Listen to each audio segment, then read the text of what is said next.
آیا مقتدی جو ہے امام کے پیچھے کھڑا ہو کر جب نماز پڑھ رہا ہو تو کیا اس صورت میں بھی اس کے لیے لازم ہے کہ سورہ فاتحہ پڑھے؟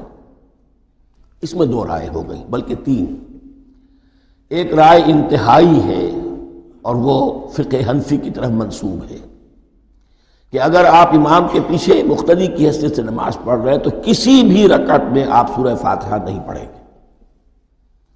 ایک دوسری بالکل برعکس رائے ہے، وہ امام شافعی رحمۃ اللہ علیہ کی ہے کہ ہر حالت میں چاہے امام جہری رکعت پڑھا رہا ہو جس میں وہ بلند آواز سے سورہ فاتحہ پڑھ رہا ہو اور چاہے وہ سری رکعت ہو، ہر حالت میں مقتدی کو بھی پڑھنی ہے۔ ایک تیسری رائے بین بین ہے، وہ امام مالک کی ہے رحمۃ اللہ علیہ، کہ جو سری رکعت ہے اس میں کہ امام بھی خاموشی سے پڑھ رہا ہے، مقتدیوں کو بھی پڑھنی چاہیے۔